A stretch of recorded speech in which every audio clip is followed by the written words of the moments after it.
Thank you for browsing page 121. This video today is in answer to something I've been asked many times, how I prepare for a game. I'm not going to go into so much of building a plot or anything like that, although there will be elements of it through the video, but it's going to be more about how I physically prepare for a game, how I set up and what I've done to get to the point where I'm actually setting up the table.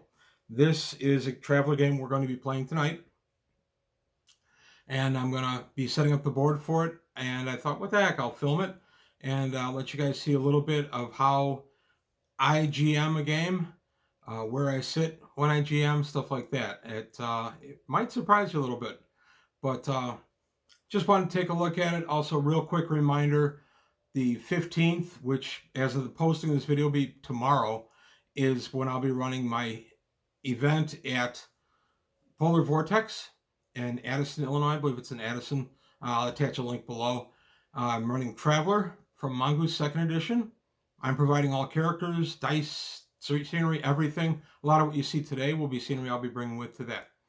I'm also teaching Traveller, so if you haven't ever played Traveller before, want to try it, come on in. As of right now, I still have 4 seats available. To the 2 people who have bought seats, don't worry, we're playing either way. If it's just the 3 of us, that's fine. We can do pretty much whatever you guys want. But I will have a game ready to go, and I can accommodate anywhere from 2 to 6 people, and frankly, 1 person. It's a 4-hour slot. You've paid to be there. I'll take care of you. But back to the important stuff, how I set up a game for my normal Traveller group today on page 121. Pretty much the first thing my players see when they come down into our family room to play a game is the Traveller map. I almost always put it up on the smart TV, so we initially know where we are. Right now, my campaign is based in Avastin, however you want to say that. We say Avastin, and I've recently been teaching them how to read the code, the universal world profile, and what all the letters and the little moon mean and everything else. So it's just something I think helps build the mood a little bit. They come in, they see that's on, and then they see the board I'm about to build, and I think it gets everybody kind of interested. And once I build the board, then I'll show where I usually sit when I run. All right, now I'm going to be building the actual table we'll be playing on. I'll have to be checking the video frequently to make sure that everything I'm doing shows up. I'll also be adjusting the mic a little bit, make sure that I get picked up. So these are some tiles I made a few years ago, expressly for Traveller. They're from Hearst Arts Molds. I've done a video on this set, but I've never shown the actual individual pieces of the set. So I'm going to do that now. So these are all plaster mounted on corkboard. And they're very durable, glued together with Aleene's glue. These have worked just fine for me. I use a ton of Hearst Arts in all of my role-playing. So what I'm going to have tonight is the players are going to be boarding a pirate vessel. They are pirates themselves. You say, wait a minute. Well, they're pirates who are now starting to go legit. And to that end, they want to stomp out piracy that is happening around them because that's bad for business, and they're legitimate businessmen now. So kind of fun. I like that the players are actually going beyond just being pirates. They bought a piece of a actual down on its luck space station in Avastin, and they're going to be working from there. So this will depict our ship, the player's ship, to the bad guy's ship, and it's basically for combat. This will represent the umbilical between the 2 vessels. I know it's open on the sides, but that's kind of what I want. But I just want to show what a fight through the umbilical into the area will be. Now I'll use this as the umbilical floor. Okay, so I'll explain all this to my players when we sit down. So what I want them to do is have a good combat. The last 2 Traveller games, although very enjoyable, have also been very talky. And I got a little feedback from my players in the form of, hey, let's have some combat. And I took that subtle suggestion to mean that they wanted some combat. So I'm leading this game with some combat. They will have, I'm actually going to show them some Traveller space combat in this one. And then the aftermath of that will be, of course, the boarding. So as I said, I'm setting up our player ship right now. That's the umbilical, and I realize the umbilical is a little too wide. It wouldn't be that size, etc. But I'm not going to worry about that. This is just a tactical representation. We love miniatures at my table. That's not just me pushing my opinions on my players. My players buy minis for the table all the time. Roy just handed me a literal box full of minis about 2 games ago and said, for the table. And Craig did something similar. Adam and Pat. My wife Jerry doesn't buy them unless she gives them to me for gifts because she knows I'll take care of it. So I'm going to continue building up my little area here. Don't want them to be exact mirrors of each other. And then I put the figures out. And that will be the role-playing surface.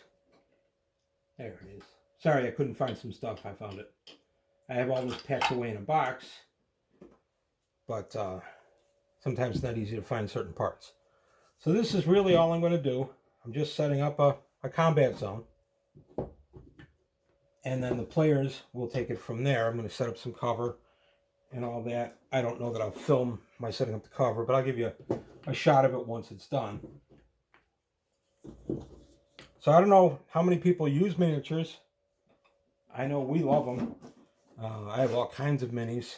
If you saw my video about me remounting my HeroClix onto other bases for use in Traveler, you're about to see some of those guys pop up as I set up my table.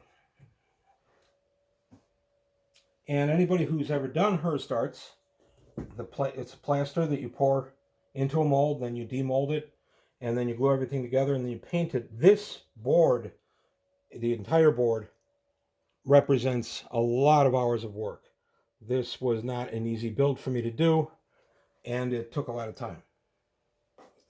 But it's paid dividends in several games, especially Traveler, but also a Champions game I ran not too long ago.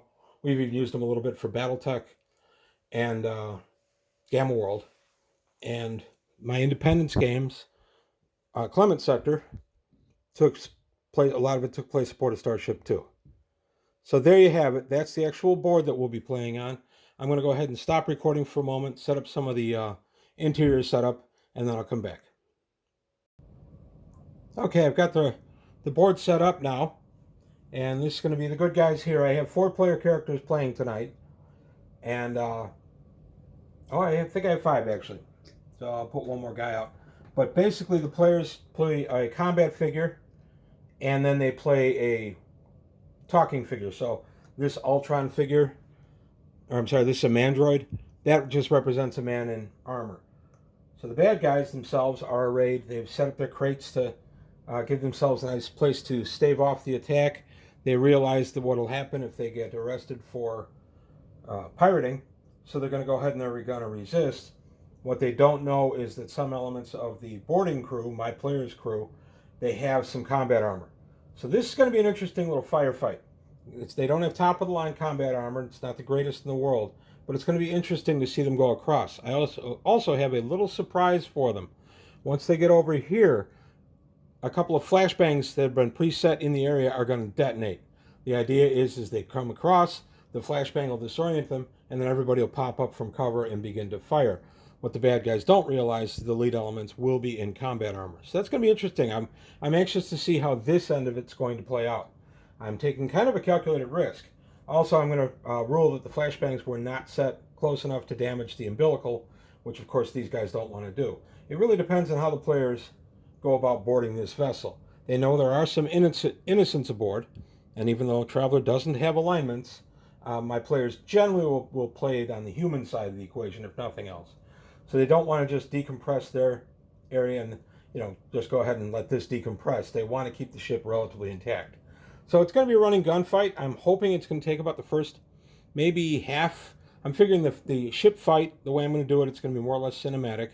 The ship fight is going to be about from 7 to around 7:30, which is what we start at 7, and then from 8:30 till 9:30 from 7:30 to 8:30 or quarter to 9 should be the firefight and the mop up here, and then we're going to end the night with some role play as opposed to what I've done the last two games, which is lead with role play, and there was some incidental combat for them. But this is something a little different. I'm pretty excited. This is the first time they've taken on a boarding action of this size. I'm anxious to see how this plays out. So that's pretty much it. That's my system of setting up. It's not anything wonderful. Oh wait, I did say I would show where I sit when I GM. And this is where I sit when I GM. I sit on the end of the table, so I have access to the minis and that kind of stuff.